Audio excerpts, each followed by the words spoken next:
Ladies and gentlemen, leaders of the free world, or should I say, the comfortably indifferent, let's talk about Gaza, not the headlines, not the sanitized statements. The war, the carnage, the shame.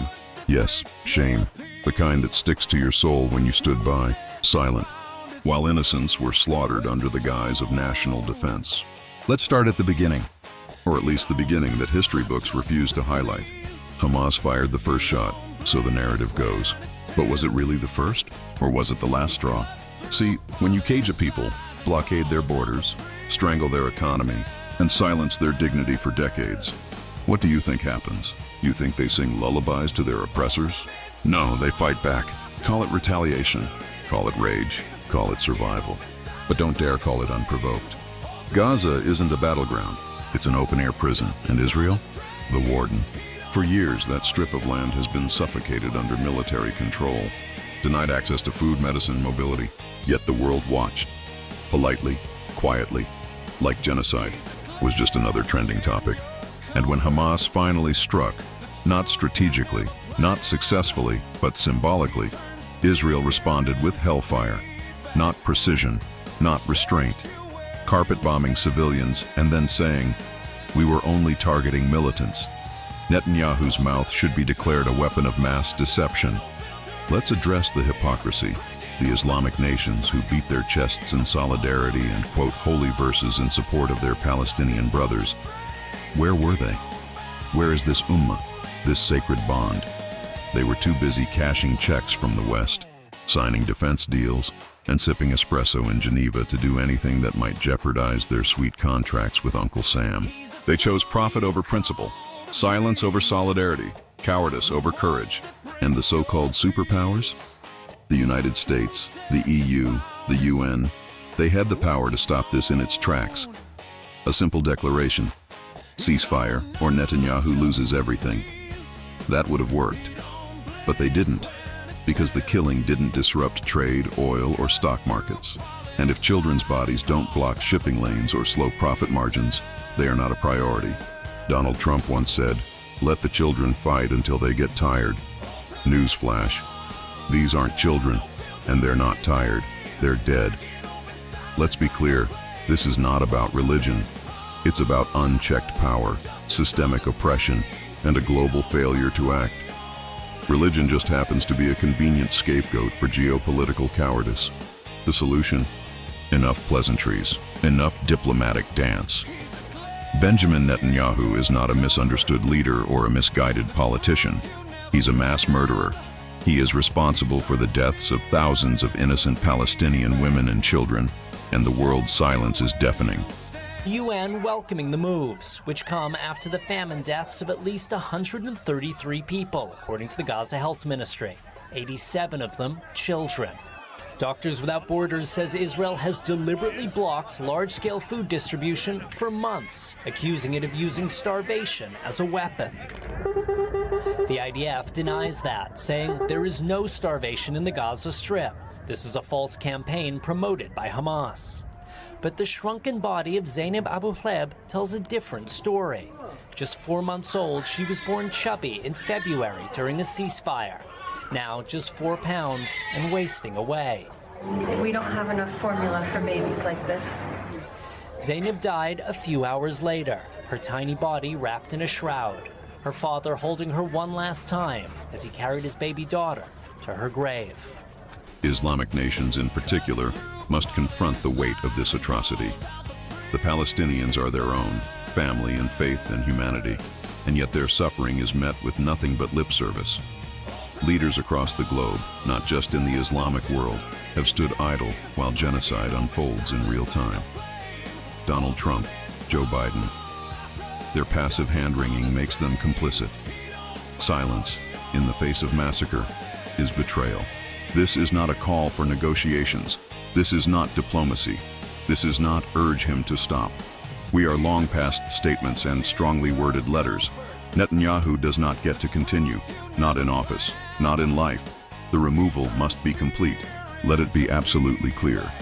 The goal is not to change his policy. It is not to ask him to step down. It is to end his reign and eliminate his presence on this planet. Anything less is a betrayal of the dead and of those still suffering. Because when innocent babies starve because food aid is blocked, and world leaders reply with, "We'll have another meeting in 6 weeks," that's not diplomacy, that's complicity. The time for conversations has expired. Now is the time for unwavering action.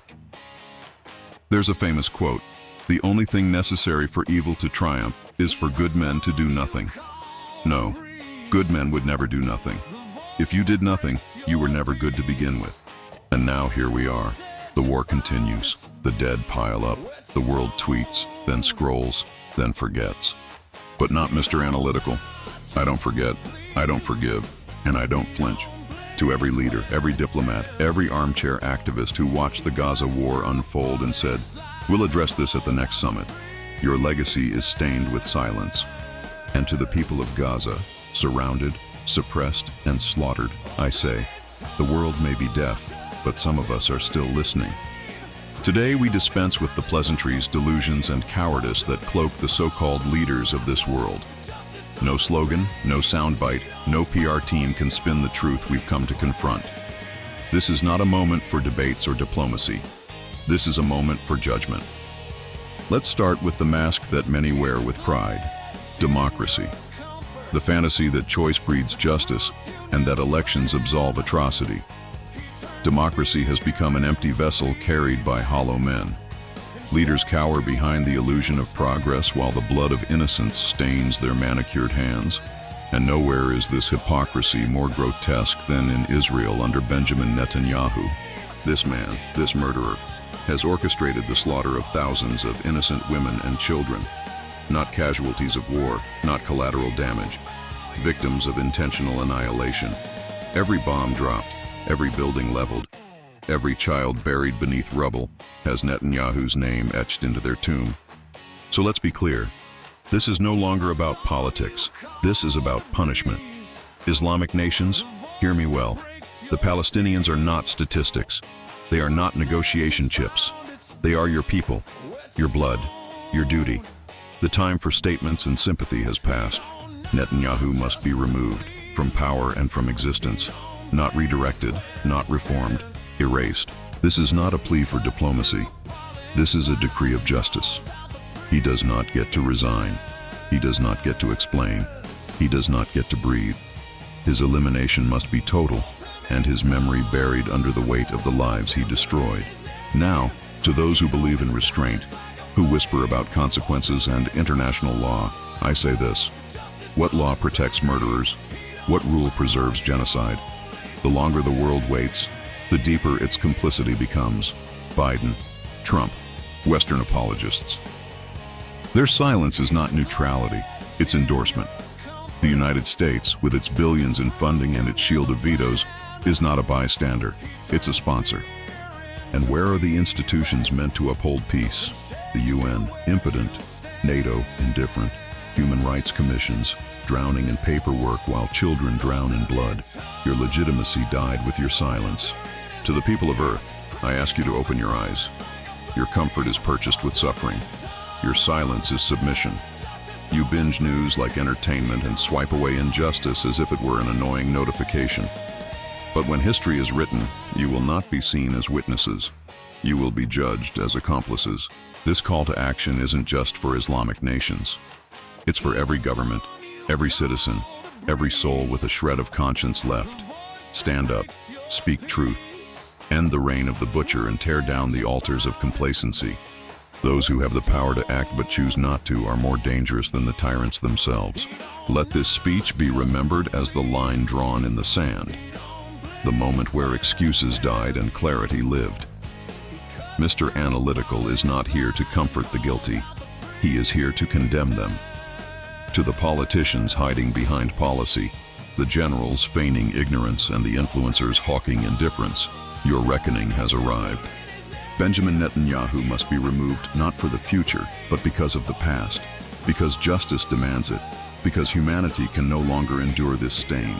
And if the world refuses to act, then it deserves everything that follows. This is not outrage. This is a warning, and warnings, when ignored, become revolutions. Mr. Analytical has spoken.